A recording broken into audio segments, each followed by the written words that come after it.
नमस्कार, स्वागत आहे तुमचं मनीषा कॉर्नर मराठीमध्ये। आज आपण बघणार आहोत पौष्टिक असे व्हेजिटेबल्स कटलेट। पूर्व तयारी केली असेल तर ही रेसिपी झटपट बनते आणि पौष्टिक आहे। तर लगेच आपण सुरुवात करणार आहोत। इथं मी घेतलेला आहे पॅन, त्याच्यामध्ये थोडंसं तेल सोडलं, बारीक चिरलेलं अद्रक आणि बारीक चिरलेली हिरवी मिरची आपल्याला थोडीशी भाजून घ्यायची आहे। मिरची अद्रक तेलात छान भाजलं गेलं की आपल्याला एक कांदा सुद्धा कट करून घ्यायचा आहे आणि तो सुद्धा छान मीडियम गॅसवरती भाजून घ्यायचा आहे। कांदा जराशी भाजला गेला की त्याच्यामध्ये आपल्याला अर्धी वाटी वाटाणे टाकायचे आहेत। हे वाटाणे फ्रोझन नाही तर फ्रेश घेतलेले आहेत मी। त्याच्यानंतर अर्धी वाटी परसबी टाकायची आहे, नंतर अर्धी वाटी बारीक चिरलेलं गाजर आणि आता आपल्याला हे भाज्या मिक्स करून छान भाजून घ्यायच्या आहेत थोड्याशा। हे व्हेजिटेबल कटलेट्स खूप क्रिस्पी होतात आणि चवीला सुद्धा तेवढेच भन्नाट होतात आणि पौष्टिक रेसिपी आहे। मुलं जर भाज्या खात नसतील तर तुम्ही अशा भाज्या वेगवेगळ्या टाकून हे कटलेट बनवू शकता आणि मुलांना पोटभर खाऊ घालू शकता। त्याच्यानंतर मी अर्धी वाटी म्हणजे एक बीट घेतलेलं होतं, त्याची साल काढून ते सुद्धा कट करून ह्याच्यामध्ये टाकलेलं आहे। त्यानंतर चवीनुसार मीठ, इथं मी धने बारीक कुटून घेतलेले ते टाकले, अर्धा चम्मच गरम मसाला टाकायचा, अर्धा चम्मच लाल तिखट, अर्धा चम्मच आमचूर पावडर टाकायची आहे।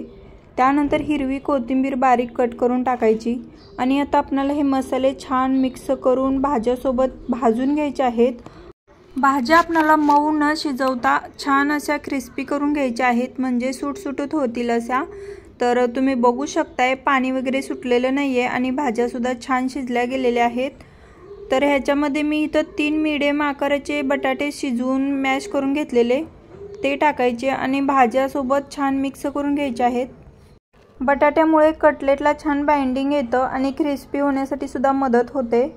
तर बटाटा आणि सर्व भाज्या मिक्स झालेल्या आहेत। तर आता आपण हे थंड होण्यासाठी साईडला ठेवून देऊयात। आता आपल्याला कटलेटच्या कोटिंगसाठी पातळशी पेस्ट बनवायची आहे।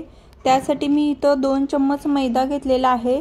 तुमच्याकडे जर मैदा नसेल तर तुम्ही तांदळाचं पीठ किंवा कॉर्नफ्लोअर घेऊ शकता, हे 2 ऑप्शन आहेत तुमच्याकडे। तर आता थोडं थोडं पाणी घालून आपल्याला हे छान अशी पेस्ट बनवायची आहे। ह्याच्या गुठळ्या राहता कामा नयेत। तर मिक्सरने छान अशी पेस्ट बनवलेली आहे, तुम्ही बघू शकताय। स्मूथली पेस्ट बनवायची। याच्यामध्ये थोडंसं मीठ सुद्धा टाकायचं आहे, थोडंसं टाकायचं कारण आपण कटलेटमध्ये सुद्धा मीठ टाकलेलं आहे। मीठ टाकल्यानंतर छान मिक्स करायचं। त्यानंतर इथं ब्रेड क्रम्स घेतलेले आहेत, हे मी घरीच बनवलेले। ब्रेड छान कडक होईपर्यंत तव्यावरती भाजून घेतले आणि मिक्सरमध्ये चालू बंद करत बारीक असे क्रम्स बनवून घेतलेत। आता हे मिश्रण सुद्धा थंड झालेलं आहे, तर आपण त्याला शेप देऊन घेऊयात। तर मी इथं मच्छी कट केल्यानंतर जो आकार येतो तो आकार दिलेला आहे। तुम्हाला जो आवडत असेल, हवा असेल तो तुम्ही देऊ शकता। तर आता सर्व कटलेट्स मी बनवून तयार केलेले आहेत आणि तुम्ही बघू शकता किती छान दिसतायत। तर आता आपण जी पेस्ट बनवली होती मैद्याची, त्याच्यामध्ये छान असं घोळवून घ्यायचं आणि त्याच्यानंतर ब्रेड क्रम्समध्ये छान घोळवून घ्यायचं, म्हणजे ब्रेड क्रम्स छान ह्याला लागले पाहिजेत। छान असं कोटिंग करून घ्यायचं। त्याच्यानंतर लगेच मी इकडं कढई गरम करायला ठेवलेली, तेल सुद्धा गरम झालेलं। तेल छान गरम झालं की गॅस कमी करायचा आणि लगेच त्याच्यामध्ये आपण हे सारे जेवढे बसतील तेवढे कटलेट सोडून घ्यायचे आणि थोडेसे बबल्स कमी झाले की समजायचं एका साईडून छान भाजलं गेलेलं आहे की मग लगेच दुसऱ्या साईडून पलटी करून घेऊयात। तर तुम्ही बघू शकताय छान असे भाजले गेलेले आहेत खरपूस आणि दिसायला सुद्धा तेवढे सुंदर आहेत आणि एकदम मच्छी कशी आपण तेलात तळतो तसं सेम दिसतंय। अति सुंदर रंग सुद्धा आलेला आहे आणि असं वाटतंय की मच्छी फ्राय करतोय आपण।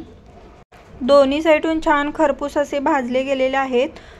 तुम्ही सुद्धा असे व्हेजिटेबल्स कटलेट नक्की ट्राय करून बघा। चॅनलला सबस्क्राईब केलं नसेल तर सबस्क्राईब करा आणि लाईक सुद्धा जरूर करा। रेसिपी नक्की ट्राय करा।